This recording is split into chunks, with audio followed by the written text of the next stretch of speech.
So welcome to the finissage of Moura's exhibition KEINE ANGST. And thank you very much for coming.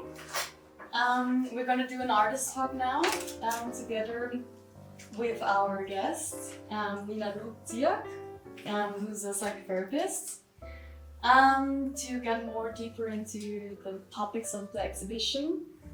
And for those of you who don't know Barbara or Nina, I'm going to do like a short introduction.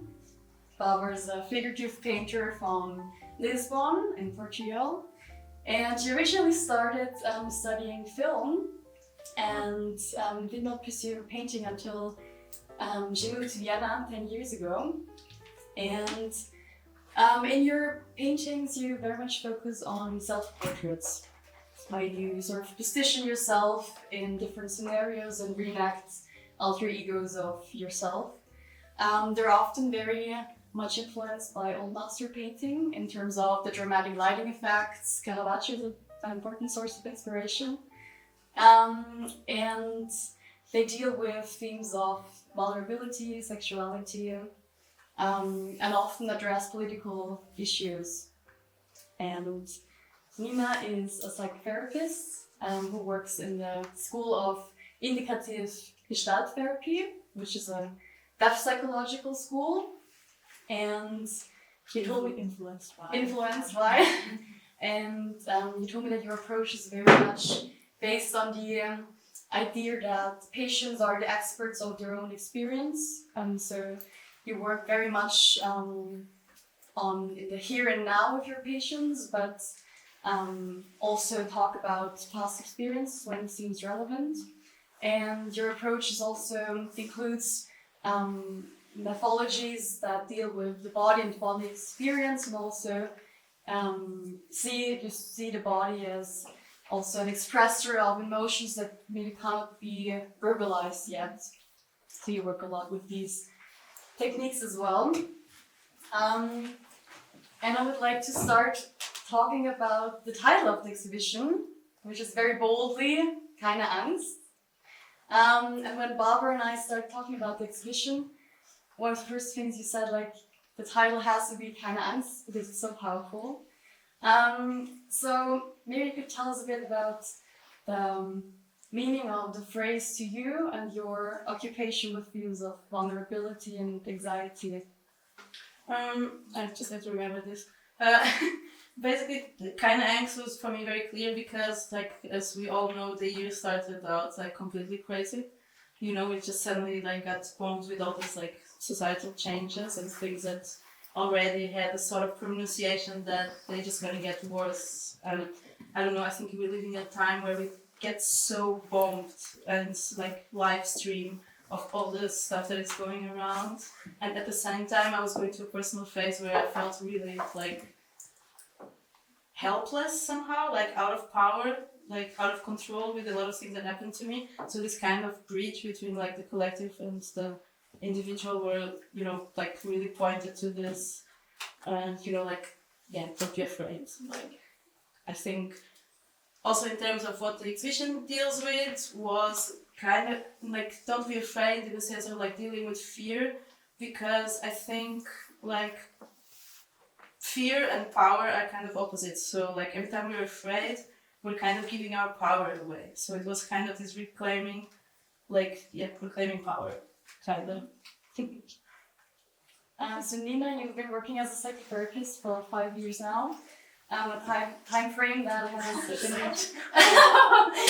very much influenced by a lot of crises. Actually, it's already been summarized under the term holy crisis.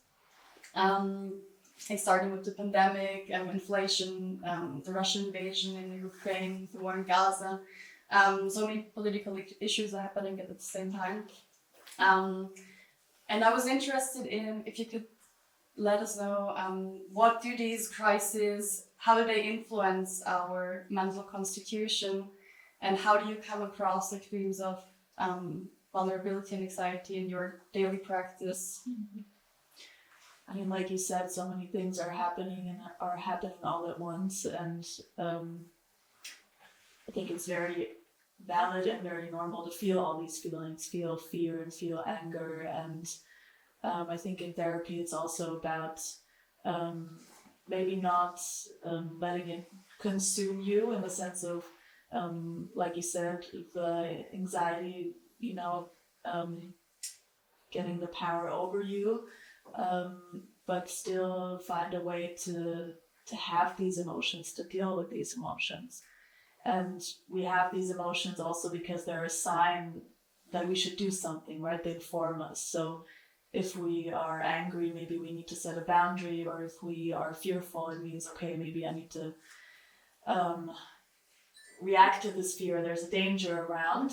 But I think with so many things happening at once, sometimes fear can become anxiety. So it's not an immediate fear in a moment where I can react, but it's kind of like a state of very high arousal that is fear all the time, even though maybe the danger isn't immediately there, because there's, like you said, we're constantly confronted with all of this information that might not even be here, but it's, we're confronted with it.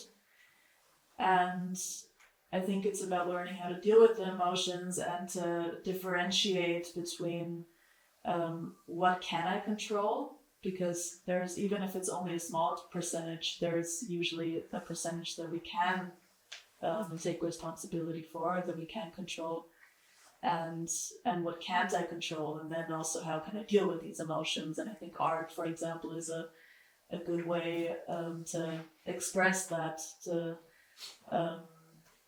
express the emotions that we have and to deal with them. The exhibition, or the title of the exhibition, actually started with the series of neon prints that you did, and that are 4 of them are presented here.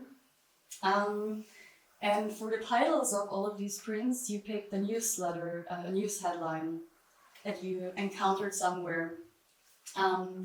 Yet you decided not to portray the political events themselves, but to instead insert a sort of a Madonna-like self-portrait and juxtapose it with this slogan, "KEINE ANGST."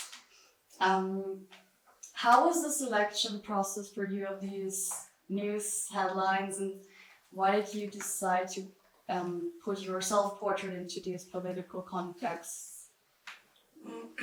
I think for me the intention of always using self-portraits is to exactly position myself into situations external to me. So this, put myself into political, this concept of we should think how it feels like to be in other people's shoes.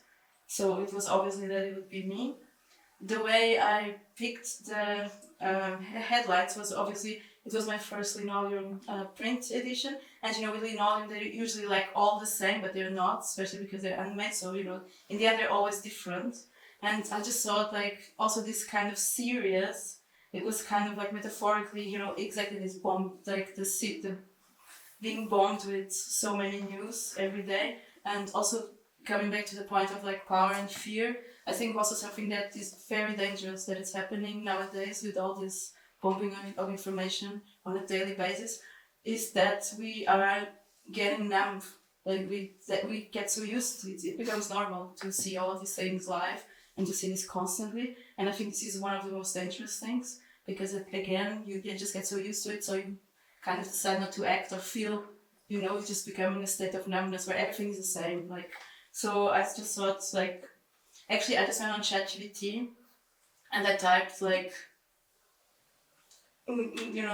political upheaval 2025, and it was insane.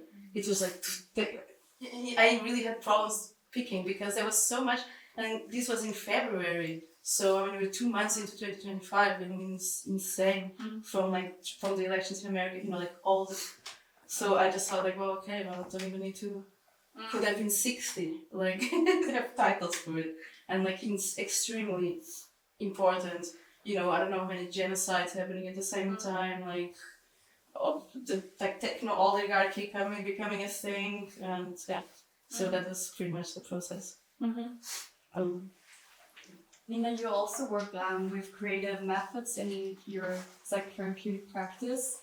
For example, you also use painting as a method. And maybe you could tell us a bit like how you go on about using this medium, and also how it differentiates, what the potential is compared to classical speaking therapy. Yeah, sometimes we were talking earlier about like how we feel about having this talk and expressing ourselves, and talked a little bit about, or you said something about making art, because sometimes it's hard to say something. And I think it's a little bit like that. Like sometimes we don't have the words, or it's difficult to say something for something we're experiencing. Sometimes we don't have the words because we are experiencing something that's connected to something another experience we had before we even learned to talk, so it's not connected to speech yet. Sometimes also trauma gets stuck in our body, and we can't really connect with the words. We can't connect the experience to words, but we have it in us. So basically it's a step in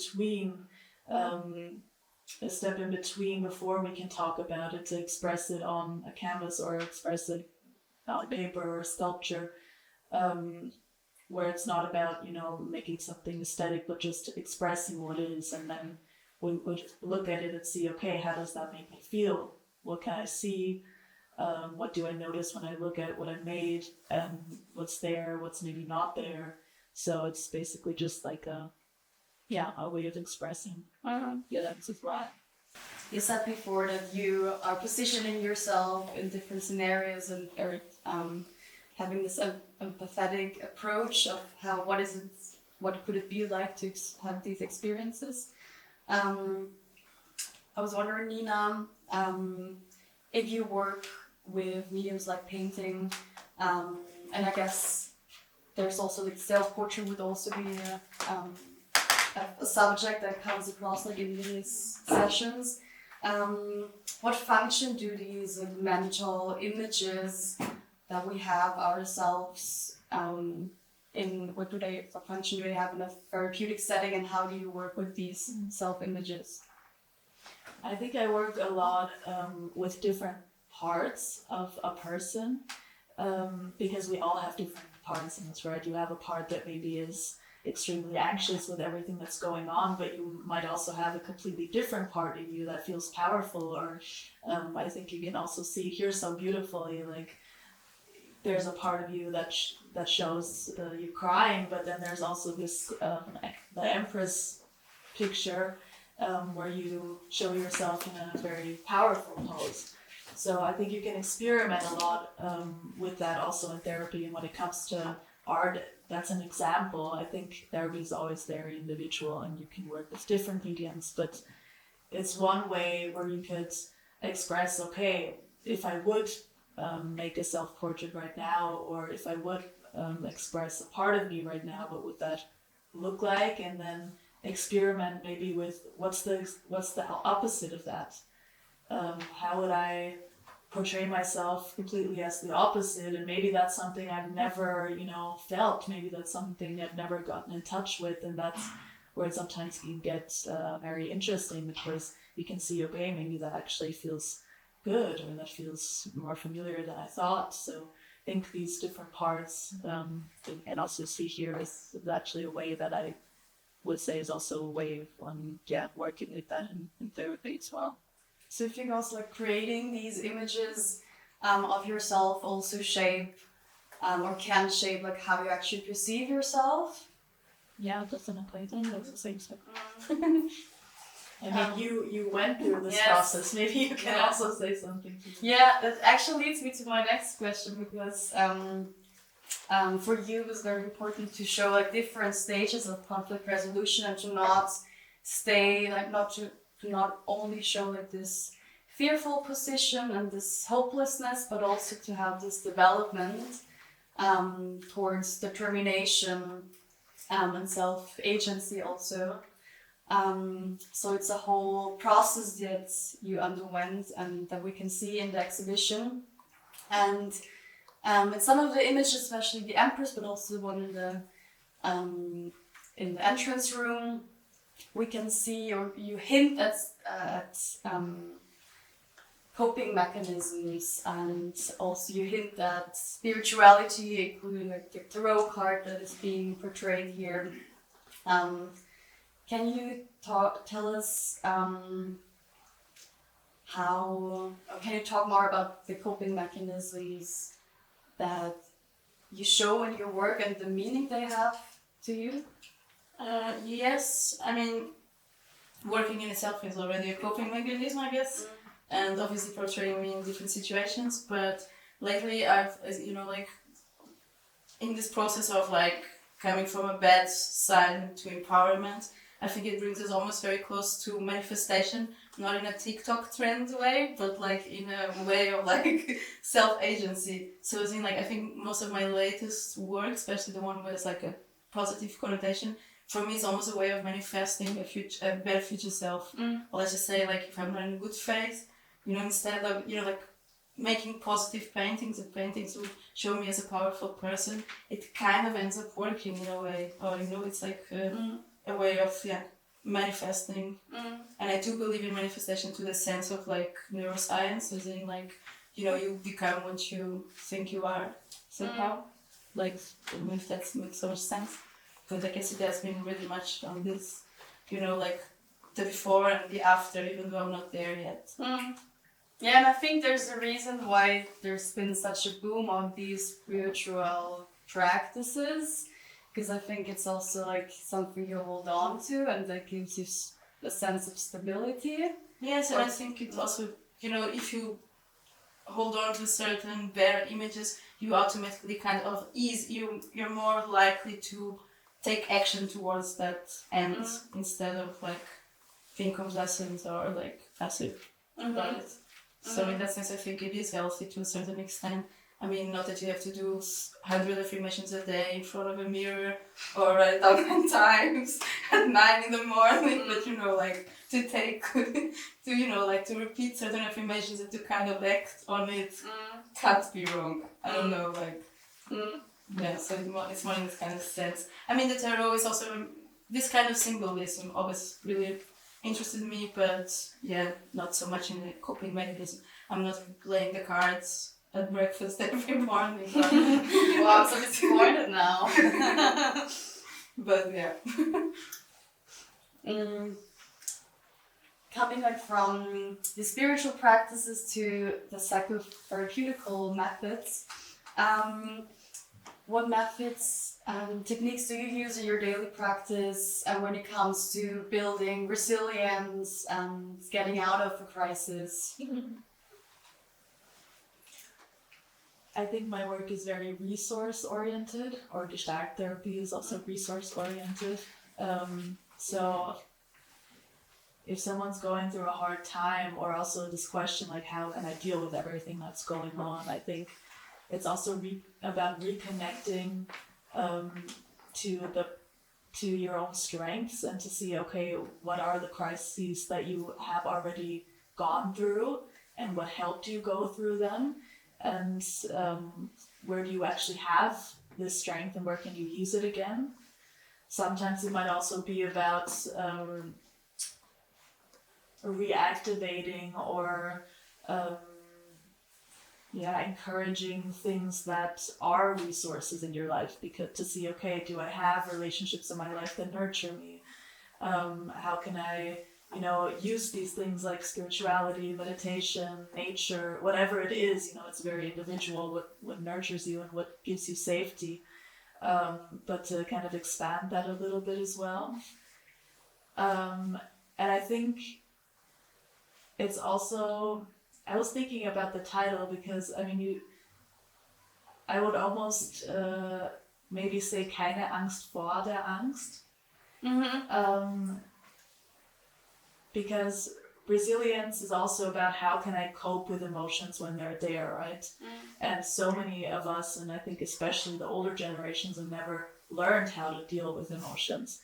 So that's a lot what therapy, a lot of what happens in therapy is about being vulnerable, showing up as yourself, showing your emotions, and having someone there to witness that and hold that with you.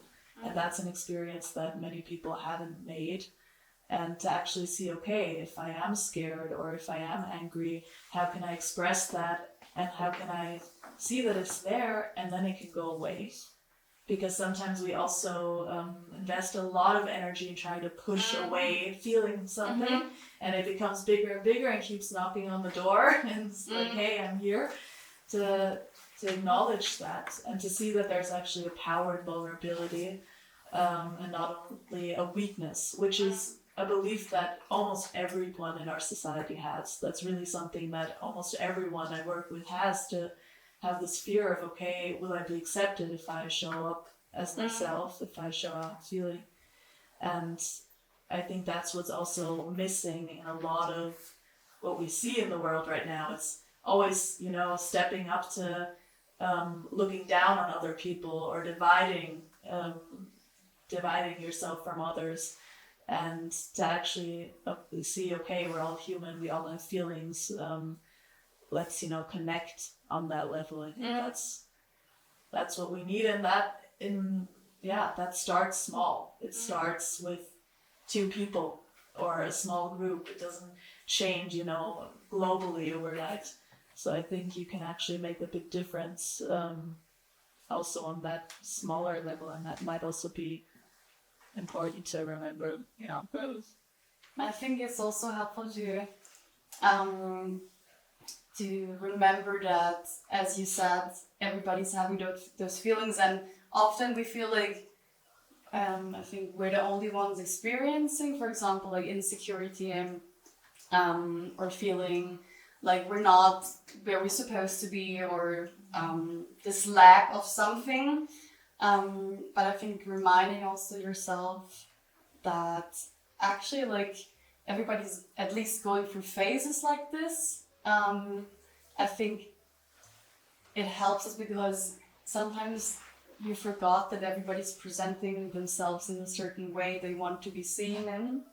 And the inner experience can be very different than the outer behavior. Yeah, just